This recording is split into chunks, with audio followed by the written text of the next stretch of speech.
Welcome back from that very short break, and I want to thank you so much for watching the newspaper review up to this time. I'm still here with Natasha, and we've been talking about the headlines across newspapers around Nigeria. Let's get into our last paper for today, and that will be this day newspaper for today, the 18th day in the month of October. And on this day, we have a headline here: Shetima, strategic partnership between Nigeria, China, key to Africa's development, says Tinubu's foreign policy drive boosting investors' confidence.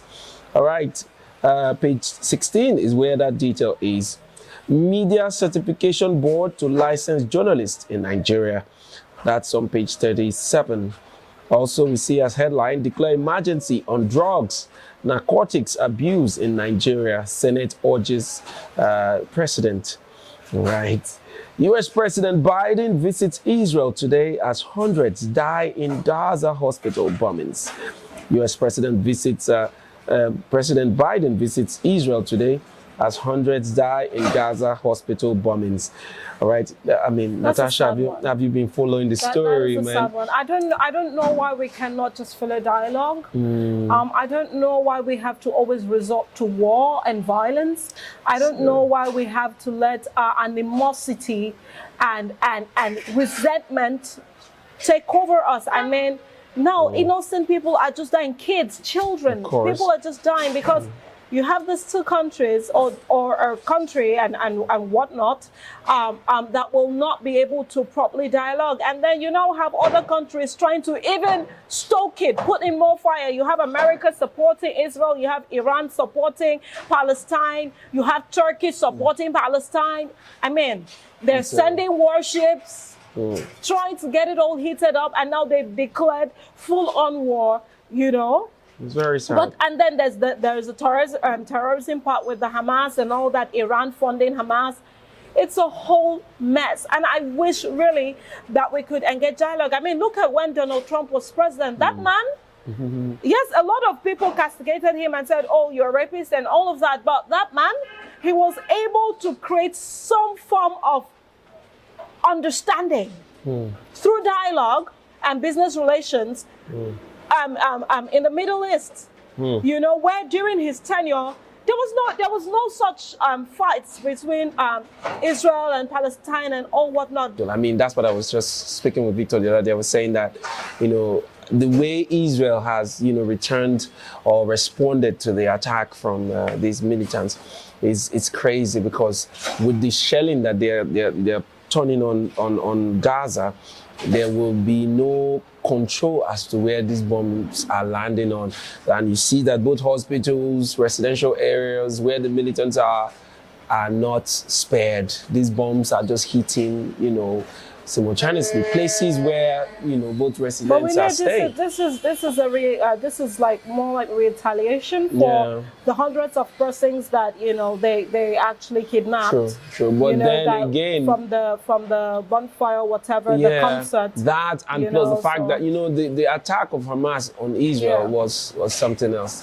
They came on armed civilians more than in fact they didn't even see a lot of soldiers to kidnap. They went into estates, shot families and all of that. So yeah, this is a reprisal attack, but again, more innocent people. One is not better than the other. More innocent people are dying as a result of this. So yes, I don't know the reason or the purpose of the U.S. president's visit to Israel, but I just hope that when he gets there, I hope it's actually not to stoke the fire. Yeah, I just hope that when he gets there, it's going to be talking to the Israeli side to try to give negotiation some level of consideration, so that the high tension can just ease up, because it is clear that Hamas, the Palestine, Gaza, or whatever it is, they cannot withstand the military power that will come from Israel. It's not Israel is one amongst the superpowers in the world. No, but if things really went abysmal and Iran actually comes on the back of Palestine and Turkey, that's but the way it works, it will not be once Iran makes that move, other allies of Israel will join. It escalates. And so we don't want to see a third world war. I mean, that was already being rumored, you know. You know, it could get to that, but we don't want it to get to that point because we need peace. The war in Israel is already affecting a lot more countries, worldwide that has nothing to do with the war in terms of oil prices going up, forex, dancing here and there. And even the after effect, I mean, these shellings have a way of destabilizing the atmosphere. Of course, and then of course, refugees as a result of this war, displacement, people running away from Palestine into Egypt, and a lot is going on. So, well, we hope that they find peace as quickly as possible. Let's see other headlines still on this day. We see federal government subsidy on electricity returns now 135 billion naira in second quarter, that's quarter 2. We also see Adel Abu, Nigeria needs about 262 billion naira investments to meet 30,000 megawatt power generation target by 2030. And at the very bottom, Babachir Obi won 2023 presidential poll. Tinubu came distant third. Page 36 is where details of that story is. All right, let's also talk about the subsidy on electricity that has been alleged to have returned. You say they're spending a whooping sum of 135 billion naira on subsidy on electricity. And this happened in the second quarter of this year. And who knows what it is at this point in time. But this sum, 135 billion naira, is quite huge. Remember in the government of Buhari, we heard the minister, one of the ministers, said to Nigerians that they have quietly removed subsidy on electricity. So what is the talk about subsidy? Now 135 billion naira in the second quarter of this year. What do you think is going on? I hope that we're actually going to be sincere in this government. Yeah. Is it removed? Is it not removed? Where do we stand? But we spend a lot of money on subsidy. And then we look at the man, in charge of the power sector, Adel Abu, and he's talking about how he's actually actively pushing for a public-private partnership for more private investors to come into the power sector. So definitely that can also help alleviate this whole expenses, from that the government has to spend. If there is more private partnership and investment in the power sector. He has talked about dilapidated equipment, infrastructure, and all of that. He has talked about how we are generating just, I think, 8,000 megawatt, 8,500 thereabout megawatt, and then we have a projection for 20,000, megawatt. 30,000 thereabout, megawatt. Which for now almost seems impossible with what is on ground, and then so there's a lot happening in that sector, and then even remittance of funds, from those that are also collecting power, from the customers receiving power. Pay your monies. People are actually not, doing that. Outside of that, there's also the increase of people now just basically relying on alternate source of power. You can go to some homes or some companies, they have no access to like they've cut off.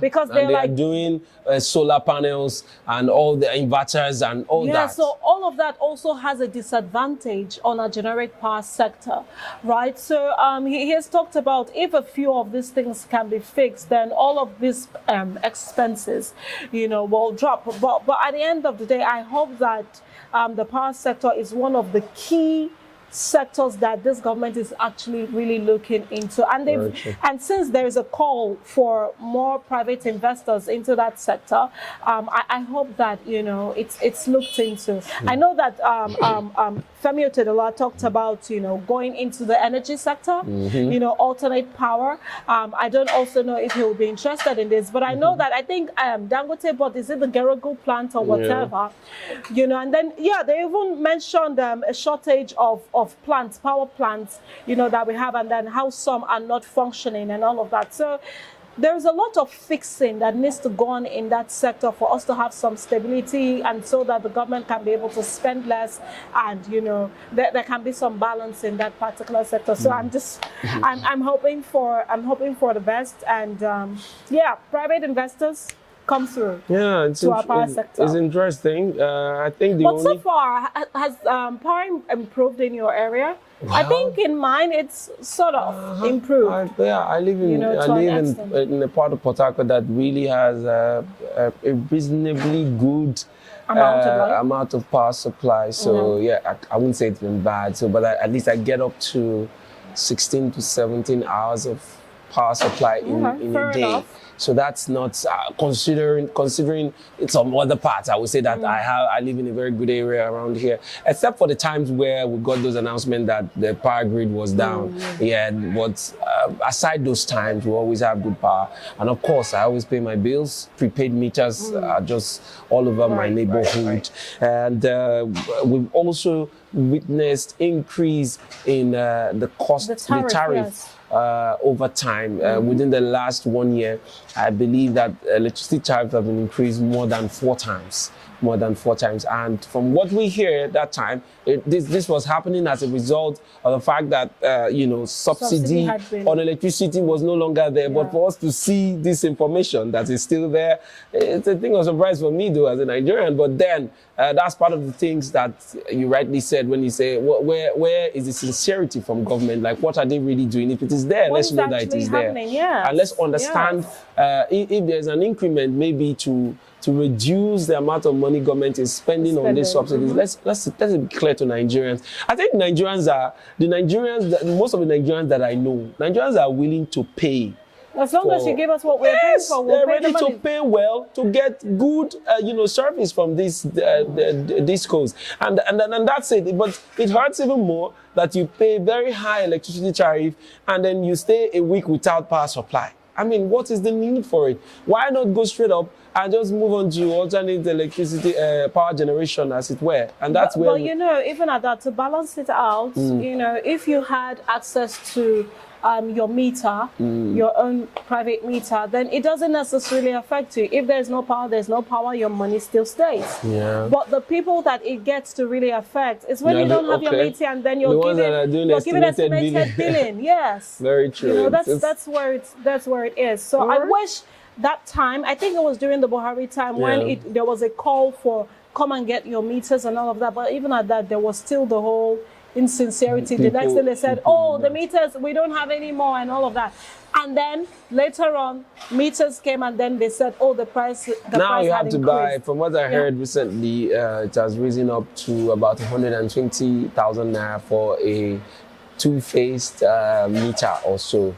So if you have to buy, now, and they said that the government at that time subsidized the prices of these meters, but people that didn't respond within the time frame, because it was time frame, now has to buy. So currently it's no longer subsidized. The government subsidization has gone. So now if you need a meter, you must pay for it, and it's over 100,000 naira now. So but it's even safer to get that than get your estimated billing, because that they just estimate whatever they have in their heads. Whether you got power supply or not, you will still pay.